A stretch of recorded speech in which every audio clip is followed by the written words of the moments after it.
Welcome to me TV news. ముందుగా headlines.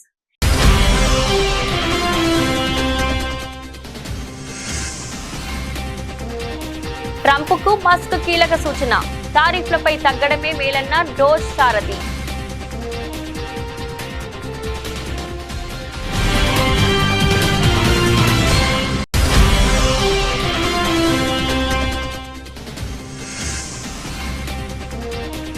Singapore లో అగ్ని ప్రమాదం, డిప్యూటీ సీఎం పవన్ కళ్యాణ్ చిన్న కుమారుడికి గాయాలు.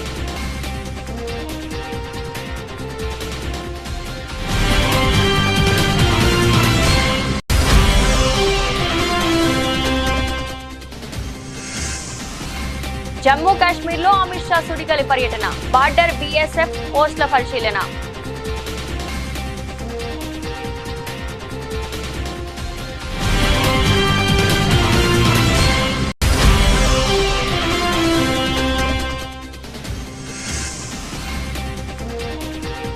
రెండు లక్షల మంది ఏఐ ఇంజనీర్లు తయారు చేయడమే ప్రభుత్వ లక్ష్యం, వెల్లడించిన మంత్రి శ్రీధర్ బాబు.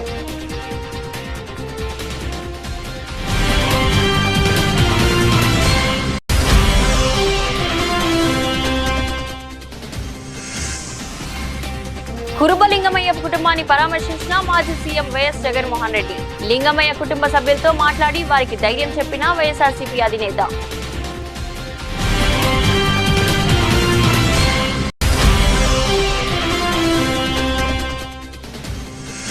అసెంబ్లీ ఆవరణలో పూలే విగ్రహం ఏర్పాటుకై ఇందిరా పార్క్ వద్ద ఎమ్మెల్సీ కవిత నిరాహార దీక్ష. అనుముల ఇంటెలిజెన్స్ తో రాష్ట్రానికి ప్రమాదమని విమర్శలు.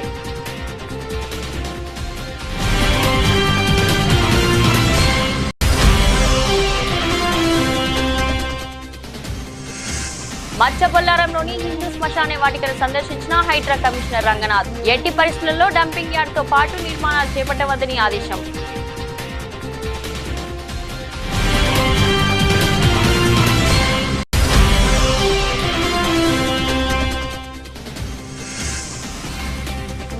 ఈ నెల 27న వరంగల్లో బీఆర్ఎస్ పార్టీ రజతోత్సవ వేడుకలు. పండుగ వాతావరణంలో నిర్వహిస్తామన్న మాజీ మంత్రి ఎమ్మెల్యే తలసాని శ్రీనివాస్ యాదవ్.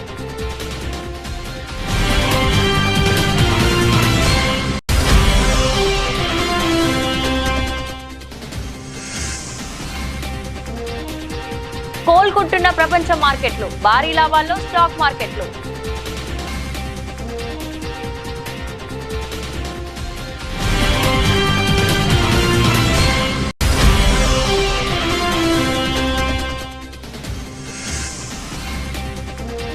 ఉత్కంఠ పోర్లో ఆర్సీబీదే విజయం, ముంబై 4వ ఓటమి.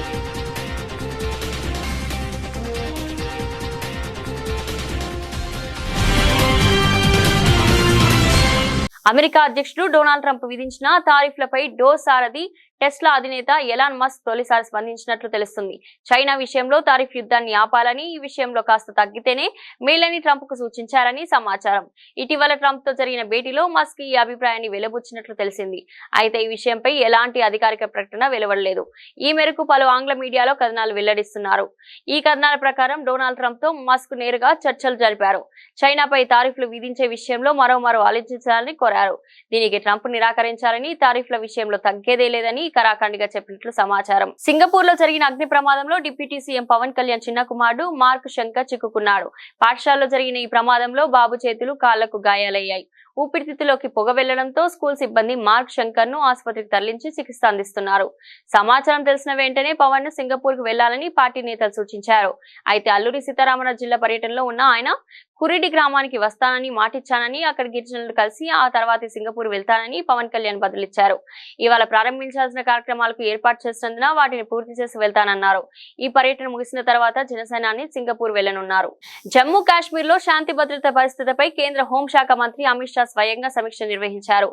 కతువాలో బీఎస్ఎఫ్ జవాన్లతో మాట్లాడారు. బుధవారం ఏప్రిల్ 9 శ్రీనగర్ లో పలు అభివృద్ధి కార్యక్రమాలను అమిత్ షా ప్రారంభించారు. శ్రీనగర్ ఎయిర్పోర్ట్ లో అమిత్ షాకు జమ్మూ కాశ్మీర్ ముఖ్యమంత్రి ఒమర్ అబ్దుల్లా ఘన స్వాగతం పలికారు. జమ్మూలోని సరిహద్దు ప్రాంతమైన కతువాలో పర్యటించారు. వాస్తవాధీన రేఖ దగ్గర బీఎస్ఎఫ్ పోస్టులను పరిశీలించారు. బీఎస్ఎఫ్ ఉన్నతాధికారులతో సరిహద్దు భద్రతపై చర్చించారు. గత కొద్ది రోజులుగా కతువా సరిహద్దు నుంచి చొరబాట్లు పెరిగాయి. అయితే ఉగ్రవాదుల చొరబాట్లను భద్రతా బలగాలు ఎప్పటికప్పుడు తిప్పికొడుతున్నారు.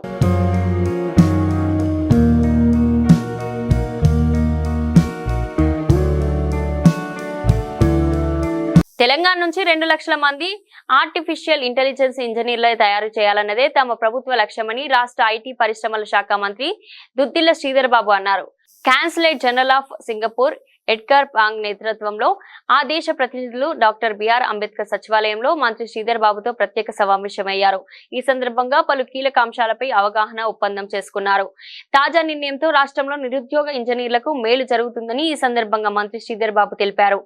ఎమర్జింగ్ టెక్నాలజీస్ తో హబ్ గా తెలంగాణను మార్చేందుకు తీసుకుంటున్న చర్యలను ఈ సందర్భంగా మంత్రి శ్రీధర్ బాబు సింగపూర్ ప్రతినిధులకు వివరించారు. ఈ రంగంలో ఉపాధి అవకాశాలను అందిపుచ్చుకునేలా తెలంగాణ యువతను తీర్చిదిద్దుతామన్నారు. అంతర్జాతీయ ప్రమాణాలతో నెలకొల్పుతున్న ఫ్యూచర్ సిటీ అక్కడే ఏర్పాటు చేయబోతున్న ఏఐ యూనివర్సిటీ గురించి తెలిపారు. ఫ్యూచర్ సిటీలో భాగస్వామ్యమయ్యేందుకు అనేక అంతర్జాతీయ సంస్థలు ముందుకొచ్చాయన్నారు.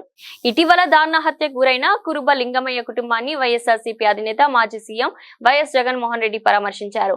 లింగమయ్య కుటుంబ సభ్యులతో మాట్లాడి వారికి ధైర్యం చెప్పారు.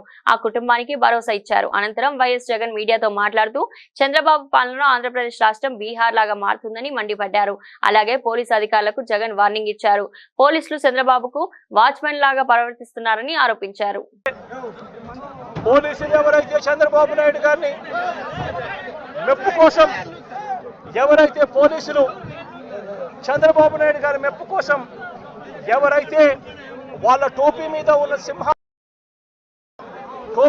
ఉన్న సింహాలకు సెల్యూట్ చేయకుండా చంద్రబాబు నాయుడు గారికి వాచ్మెన్ల కింద పనిచేస్తా ఉన్న ఆ ప్రతి పోలీస్ అధికారికి చెప్తా ఉన్నా, ఎల్లకాలం చంద్రబాబు నాయుడు గారి పరిపాలన సాగదు. చంద్రబాబు నాయుడు గారి పరిపాలన త్వరలోనే వస్తుంది. ప్రతి పోలీస్ అధికారికి కూడా చెప్తా ఉన్నా, మీ బట్టలు తీస్తామని చెప్పి ప్రతి పోలీస్ అధికారికి మీ యూనిఫామ్ తీస్తాం, చట్టం మిమ్మల్ని నిలబెడతాం, దోషులుగా మిమ్మల్ని నిలబెట్టి మీ యూనిఫామ్ తీయించి మీకు ఉద్యోగాలు లేకుండా చేస్తామని కూడా ఈ సందర్భంగా ఇప్పటికైనా చెప్తా ఉన్నా, ప్రతి పోలీస్ అధికారిలో కూడా మార్పు తెచ్చుకోండి. ఎల్లకాలం ఇదే పరిపాలన సాగదు. మీరు చేసిన ప్రతి పనికి కూడా వడ్డీతో సహా లెక్కేసి మిమ్మల్ని దోషులుగా నిలబెట్టి మీతో కక్కిచ్చే కార్యక్రమం ఖచ్చితంగా చేస్తామని చెప్పి కూడా ఈ సందర్భంగా ప్రతి పోలీస్ అధికారికి కూడా చెప్తా ఉన్నాం. నేను అడుగుతా ఉన్నా, ఇదే రకమైన పాలనకు సంబంధించి నేను క్వశ్చన్స్ అడుగుతా ఉన్నా. చంద్రబాబు నాయుడు గారిని అడుగుతా ఉన్నా, పోలీసులను అడుగుతా ఉన్నా, అయ్యా మీరు చేసేది న్యాయంగా ఉందా, మీరు చేసేది ధర్మంగా ఉందా అని చెప్పి నేను అడుగుతా ఉన్నా. మీరు చేస్తా ఉన్న ఈ రాంగ్ ప్రెసిడెంట్ వల్ల రాష్ట్రం ఈరోజు బీహార్ కన్నా నాశనమైన పరిస్థితుల్లో ఈరోజు తయారవుతా ఉంది. రాష్ట్రం ప్రతి చర్య మనం చేసేది డెమోక్రసీలో సిగ్గుతో తలొంచుకునే కార్యక్రమానికి మీరంతా కూడా సిగ్గు లేకుండా చేస్తా ఉన్నారు. ఏఐ అంటే ఆర్టిఫిషియల్ ఇంటెలిజెన్స్ కాదని అనుముల ఇంటెలిజెన్స్ అని, ఈ అనుముల ఇంటెలిజెన్స్ తో రాష్ట్రానికి ప్రమాదమని బీఆర్ఎస్ ఎమ్మెల్సీ కల్వకుంట్ల కవిత అన్నారు. అసెంబ్లీ ఆవరణలో పూలే విగ్రహం ఏర్పాటుకై కవిత మంగళవారం ఇందిరా పార్క్ వద్ద నిరాహార దీక్ష చేశారు. ఈ సందర్భంగా ఆమె మాట్లాడుతూ ఆర్టిఫిషియల్ ఇంటెలిజెన్స్ తో చాలా ప్రమాదం ఉందని సీఎం రేవంత్ రెడ్డి అంటున్నారని, వాస్తవానికి అనుముల ఇంటెలిజెన్స్ తోనే రాష్ట్రానికి ప్రమాదమని వ్యాఖ్యానించారు. అనుముల ఇంటెలిజెన్స్ రాష్ట్రంలో విధ్వంసం సృష్టిస్తుందని కవిత అన్నారు. అనుముల ఇంటెలిజెన్స్ పక్కకు జరిగితే తప్ప రాష్ట్రం బాగుపడే పరిస్థితి కనిపించడం లేదని చెప్పారు. ప్రజలను మోసం చేయడమే అనుముల ఇంటెలిజెన్స్ పని అని విమర్శించారు.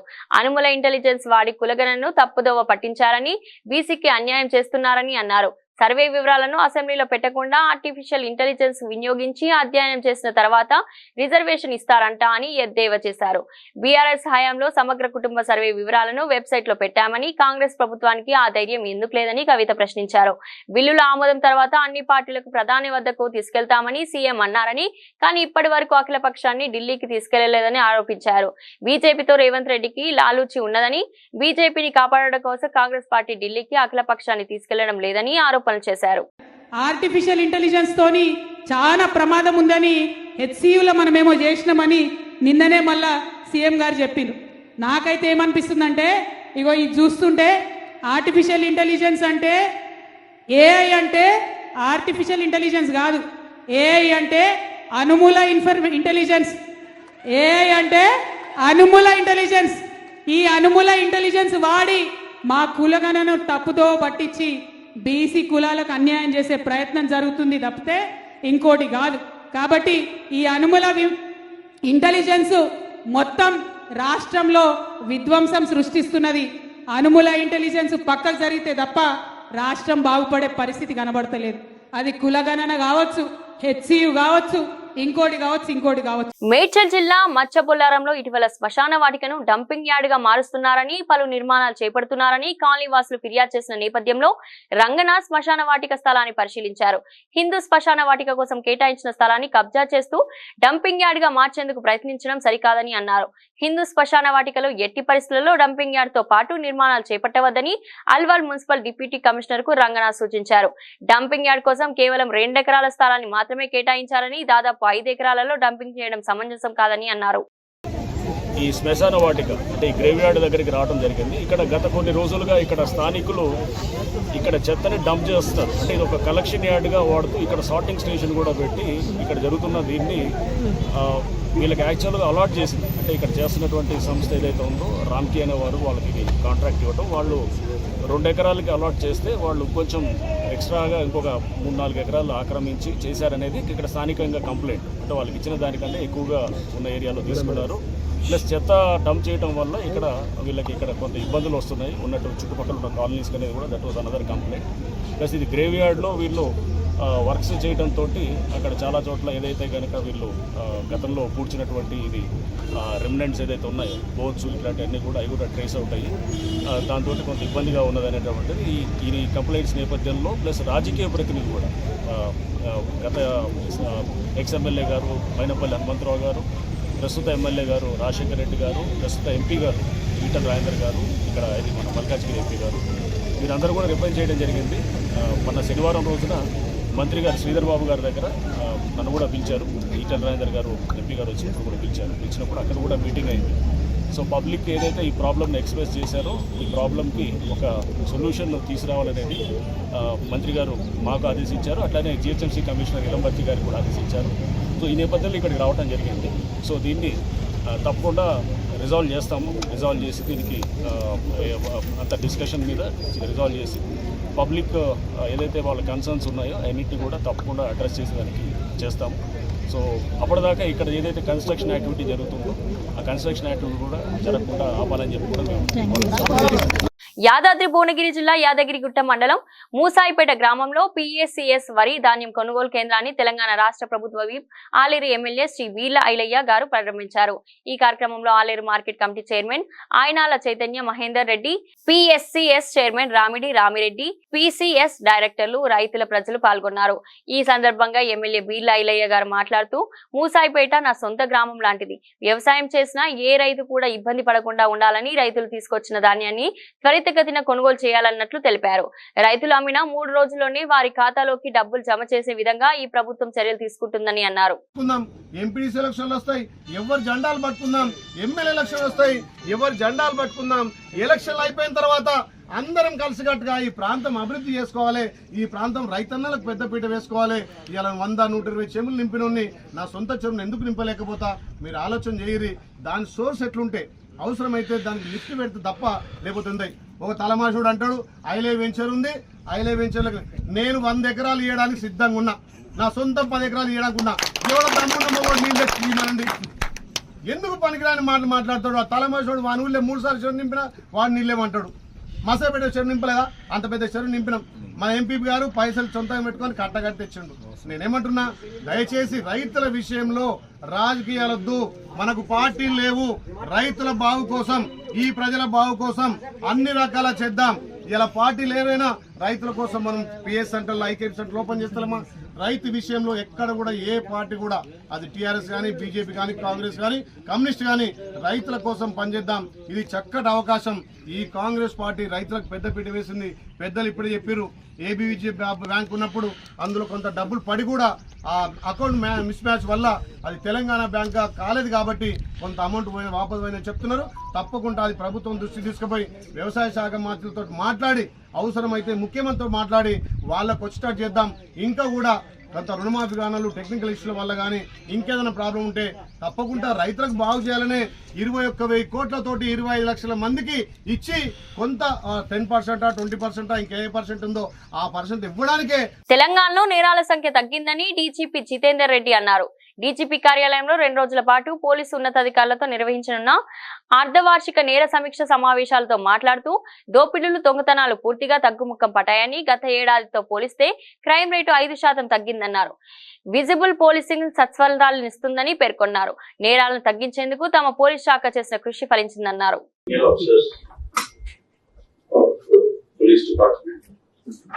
All commissioners of police, all superintendents of police, ASPs under training,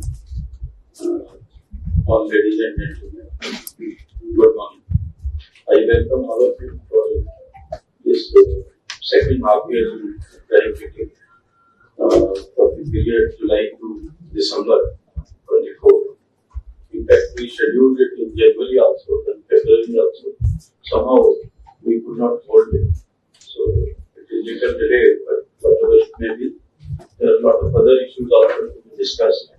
And we need to have a policy discussion also on some of the issues. So I welcome all of you. I request all of you to be alert. And if you feel that anybody needs a 5 minutes break or something, they can go and come back immediately.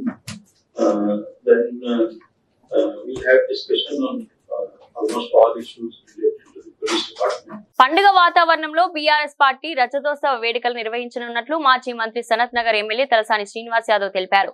మంగళవారం తెలంగాణ భవన్ లో greater Hyderabad స్థాయి BRS party ముఖ్య నాయకుల సమావేశం మాజీ మంత్రి తలసాని శ్రీనివాస్ యాదవ్ అధ్యక్షతన జరిగింది. ఈ సందర్భంగా ఆయన మాట్లాడుతూ ఈ నెల 27వ తేదీన పార్టీ రజతోత్సవ వేడుకల సందర్భంగా అన్ని డివిజన్లలో పార్టీ పథకాలను ఆవిష్కరించడం జరుగుతుందన్నారు. పార్టీ ఆవిర్భవించి 20 సంవత్సరాలు అవుతుందన్న సందర్భంగా అదే రోజు వరంగల్ జిల్లా ఎల్కతుర్తిలో జరిగే భారీ బహిరంగ సభకు పెద్ద ఎత్తున తరలి వెళ్లనున్నట్లు చెప్పారు. బహిరంగ సభకు పార్టీ శ్రేణులను సన్నద్ధం చేసేందుకు రేపటి నుండి నియోజకవర్గ స్థాయి సమావేశాలను నిర్వహించడం జరుగుతుందని తెలిపారు. ఈ నెల 27వ తేదీన భారత రాష్ట్ర సమితి అంటే ఆ రోజుల్లో ఉన్నటువంటి తెలంగాణ రాష్ట్ర సమితి పార్టీ ఆవిర్భావం 25 వసంతాలు పూర్తి చేసుకుంటున్నటువంటి శుభ సందర్భంలో మా ప్రియతమ నాయకుడు కేసీఆర్ గారి నాయకత్వంలో మరి బ్రహ్మాండంగా 2001లో పార్టీని ప్రారంభించడమే కాకుండా 13-14 సంవత్సరాలలో తెలంగాణ సాధించడమే కాకుండా తెలంగాణ రాష్ట్ర ఆవిర్భావంతో పాటు మరి ఒక ఉద్యమ నాయకుడే రాష్ట్రానికి ముఖ్యమంత్రి కావడం, 10 సంవత్సరాల పరిపాలన ఈ దేశానికి ఆదర్శంగా రైతులు కానీ, యువకులు కానీ, మహిళలు కానీ, నిరుద్యోగులు కానీ మన గ్రామీణ ప్రాంతంలో నీళ్లు, కరెంటు లేకుండా సుమారు 65 సంవత్సరాలు ఇబ్బంది పడిన వాళ్లకు కేసీఆర్ గారి నాయకత్వం, వారికి ఉన్నటువంటి విజన్ అనేది ఏందో ఆ 10 సంవత్సరాల స్వర్ణ యుగాన్ని ప్రజలు చూసిర్రు. మరి 27వ తేదీన జరిగేటువంటి ఆవిర్భావం మా అందరికీ మా ఇంట్లో ఒక పండుగ రోజు, మా కుటుంబాలలో ఒక పండుగ రోజుగా భావించి దీన్ని బ్రహ్మాండంగా గ్రేటర్ హైదరాబాద్ పరిధి నుంచి కూడా భారీ ఎత్తున మేము అక్కడికి వెళ్ళాలనేటువంటి ఉద్దేశంతో ఈ రోజు ఒక మీటింగ్ ఏర్పాటు చేసుకోవడం జరిగింది.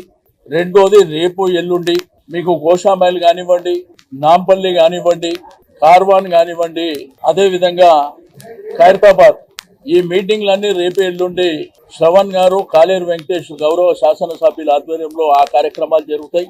రెండోది అన్ని నియోజకవర్గాలలో 12, 13వ తేదీన కూడా నియోజకవర్గాల్లో మీటింగ్ జరుగుతాయి. 20వ తేదీన ఈ నెల ఇక్కడనే భవన్ లో జనరల్ బాడీ మీటింగ్ జరుగుతుంది. మరి ఆ తర్వాత 27వ తారీఖున ప్రతి డివిజన్ లో కూడా జెండా ఆవిష్కరణ కార్యక్రమం చేపట్టడం, బ్రహ్మాండంగా అలంకరణ చేసుకోవడం. భారత స్టాక్ మార్కెట్లు నిన్నటి నష్టాల నుంచి క్రమంగా పుంజుకుంటున్నాయి. ఈ రోజు మార్కెట్ లో పాజిటివ్ ధోరణులు ప్రారంభమయ్యాయి. ఈ క్రమంలో సెన్సెక్స్ 1200, నిఫ్టీ 400 పాయింట్లకు పైగా లాభపడతాయి. ఆ వివరాలేంటో ఇక్కడ చూద్దాం. ట్రంప్ టారిఫ్ టెర్రర్ కారణంగా వరుసగా 3 రోజులుగా క్షీణతను చూస్తున్న ప్రపంచవ్యాప్తంగా మార్కెట్లు ఇప్పుడు కోలుకుంటున్నాయి. ఈ క్రమంలో నేడు భారత స్టాక్ మార్కెట్లు భారీ లాభాలతో ప్రారంభమయ్యాయి. సెన్సెక్స్ 1200 పాయింట్ల లాభంతో ట్రేడ్ అయింది. అదే సమయంలో నిఫ్టీ కూడా 400 పాయింట్లతో పెరిగింది. బ్యాంక్ నిఫ్టీ కూడా దాదాపు 800 పాయింట్లతో పుంజుకుంది. నిఫ్టీ మిడ్ క్యాప్ 100 కూడా 1000 పాయింట్లకు పైగా లాభపడింది. ఈ క్రమంలో మార్కెట్లో ఎక్కడ చూసినా కొనుగోలు కనిపిస్తున్నాయి. నిఫ్టీలోని 50 స్టాక్స్ అన్ని గ్రీన్ మార్కెట్ ప్రారంభమై దూసుకెళ్తున్నాయి. దీంతో అనేక మంది మదుపర్లు లాభపడుతున్నారు.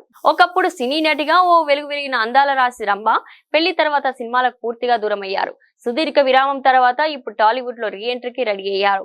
ఈ నేపథ్యంలో రంభ తన భర్త ఇంద్రకుమార్ పద్మనాభంతో కలిసి తిరుమల శ్రీవారిని దర్శించుకున్నారు. రంభతో కలిసి ఫోటోలు తీసుకునేందుకు అభిమానులు పోటీ పడ్డారు.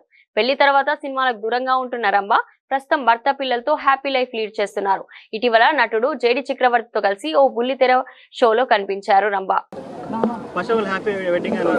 Thank you.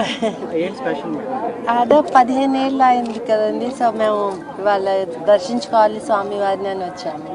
సినిమాల రీఎంట్రీ గురించి ఏమైనా క్లారిటీ ఇస్తారా మేడం? చాలా మంది అయ్యయ్యో తెలీదండి, అది ఏమీ అనుకోలేదు, జస్ట్ వచ్చాను. సో ఏదైనా బెస్ట్ స్క్రిప్ట్స్ ఏమైనా వస్తే చేయడానికి రెడీగా ఉన్నారా మేడం? మంచిది, నాకు నచ్చేటి వస్తే చేస్తానండి తప్పకుండా. మేము సినిమాలోనే పుట్టి ఇక్కడే పెరిగాం కాబట్టి సో మాకు సినిమానే లైఫ్. సో మంచి క్యారెక్టర్స్ వస్తే మంచి డెఫినెట్గా నేను చేస్తాను. రీసెంట్ టైమ్స్ లో ఏమైనా స్క్రిప్ట్స్ మీ దగ్గరికి వచ్చాయి? నేను ఇప్పుడు దాకా ఏమీ వినలేదండి, జస్ట్ నాకు ఒక ప్రోగ్రాంలో అడిగారు కాబట్టి వచ్చాను, ఇక్కడ ఉన్నాను కాబట్టి. బట్ లేకపోతే ఇంకా ఏం అనుకోలేదు, ఏది అనుకొని రాలేదు కదండి ఫస్ట్, సో అట్లానే ఏమీ అనుకోలేదు. గత కొంతకాలంగా పైకి ఎగబాగిన బంగారం ధరలు భారీగా తగ్గాయి.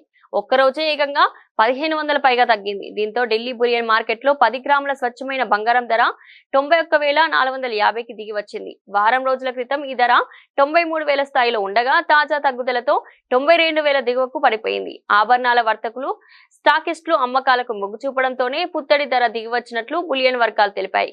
ఇక హైదరాబాద్ బులియన్ మార్కెట్ లో 10 గ్రాముల బంగారంపై 280 తగ్గి 90,380గా నమోదైంది. పసిడితో పాటు వెండి ధరలు కూడా నిన్న దిగొచ్చాయి. పారిశ్రామిక వర్గాలు నాణాల తయారీదారులు నుంచి కొనుగోలు పూర్తిగా నిలిచిపోవడంతో వెండి ధర కిలోకు 3,000 తగ్గి 92,500కు దిగి వచ్చింది. హైదరాబాద్ లో మాత్రం కిలో వెండి 1.3 లక్షలుగా ఉంది. అమెరికా అధ్యక్షుడు ట్రంప్ దెబ్బకు ఈక్విటీ మార్కెట్లు కుప్పకూలడంతో పాటు ఆర్థిక మాంద్యం భయాలు వెంటాడుతుండడంతో మదుపర్లు విక్రయాల వైపు మొగ్గు చూపుతున్నారు. ధరలు తగ్గడానికి ఇదే కారణమని మార్కెట్ నిపుణులు చెబుతున్నారు. ఇక అంతర్జాతీయ మార్కెట్ లో బంగారం ధర ఔన్స్ కు $10.16 తగ్గి 3,027 వద్ద ఉండగా వెండి $30.4 వద్ద కొనసాగుతుంది. సొంత స్టేడియంలో రాయల్ ఛాలెంజర్స్ బెంగళూరు తో జరిగిన ఐపీఎల్ మ్యాచ్ లో ముంబై ఇండియన్స్ జట్టు పరాజయం పాలైంది. చివరి ఓవర్ వరకు ఉత్కంఠభరితంగా సాగిన ఈ మ్యాచ్ లో ఆర్సీబీ 12 పరుగుల తేడాతో విజయం సాధించి 3వ విజయాన్ని తన ఖాతాలో వేసుకోగా ముంబై ఇండియన్స్ 5 మ్యాచ్ల్లో 4 ఓటములతో ప్లే ఆఫ్ అవకాశాలను సంక్లిష్టం చేసుకుంది.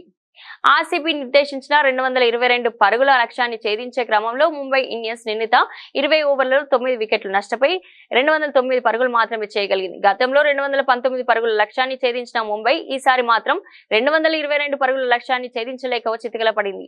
రోహిత్ శర్మ 17 మరోమారు నిరాశపరిచాడు. మెరుపులు మెరిపిస్తాడనుకున్న సూర్యకుమార్ యాదవ్ కూడా అభిమానుల ఆశలను అందుకోలేకపోయాడు. కెప్టెన్ హార్దిక్ పాండ్యా దూకుడుగా ఆడినప్పటికీ జట్టును ఓటమి నుంచి కాపాడలేకపోయాడు. 15 బంతుల్లో 3 ఫోర్లు 4 సిక్సర్లతో 42 పరుగులు చేశాడు. తిలక్ వర్మ 29 బంతుల్లో 4 ఫోర్లు 4 సిక్సర్లతో 59 పరుగులు చేసి టాప్ స్కోరర్ గా నిలిచాడు. విల్ జాక్స్ 22 పరుగులు చేశాడు. చివరి ఓవర్ వరకు ఉత్కంఠగా సాగిన ఈ పోరులో ముంబై ఇండియన్స్ విజయానికి 13 పరుగుల దూరంలో ఆగిపోయింది. ఆర్సీబీ బౌలర్లో కృణాల్ పాండ్యా 4 వికెట్లు తీసుకోగా యష్ దయాల్, హేజల్ ఫుడ్ చెరో 2 వికెట్లు తీసుకున్నారు. బులెటిన్ ముగించే ముందు హెడ్లైన్స్ మరోసారి.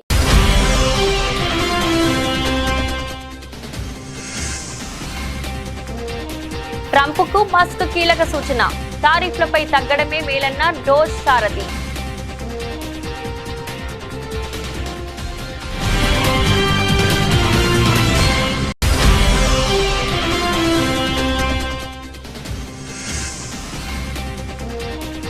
సింగపూర్ లో అగ్ని ప్రమాదం, డిప్యూటీ సీఎం పవన్ కళ్యాణ్ చిన్న కుమారుడికి గాయాలు.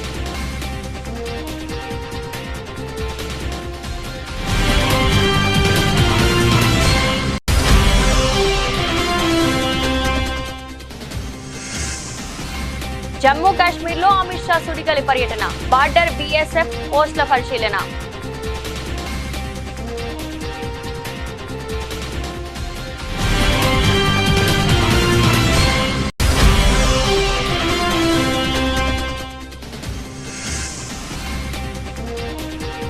2 లక్షల మంది ఏఐ ఇంజనీర్లు తయారు చేయడమే ప్రభుత్వ లక్ష్యం వెల్లడించిన మంత్రి శ్రీధర్ బాబు.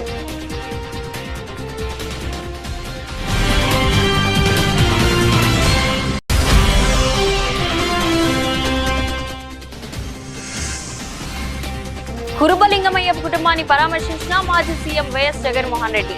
లింగమయ్య కుటుంబ సభ్యులతో మాట్లాడి వారికి ధైర్యం చెప్పిన వైఎస్ఆర్సీపీ అధినేత.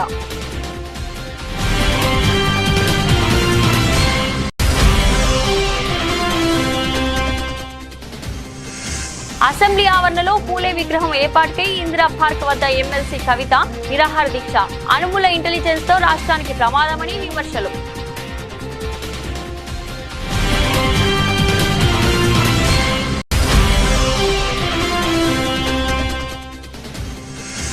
మచ్చబొల్లారంలోని హిందూ శ్మశాన వాటికను సందర్శించిన హైడ్రా కమిషనర్ రంగనాథ్. ఎట్టి పరిస్థితుల్లో డంపింగ్ యార్డ్ తో పాటు నిర్మాణాలు చేపట్టవద్దని ఆదేశం.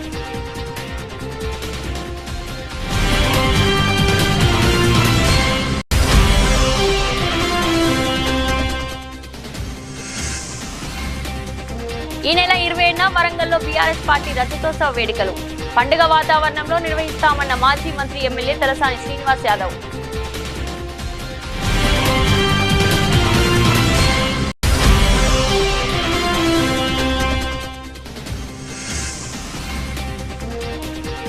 కోలుకుంటున్న ప్రపంచ మార్కెట్లు, భారీ లాభాల్లో స్టాక్ మార్కెట్లు.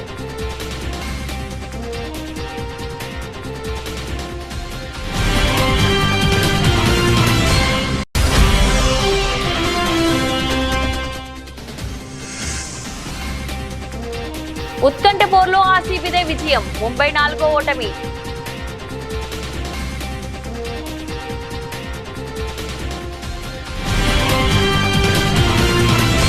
ఇది ఈ రోజు బులెటిన్. మరో బులెటిన్ లో మళ్ళీ కలుద్దాం. అంతవరకు సెలవు.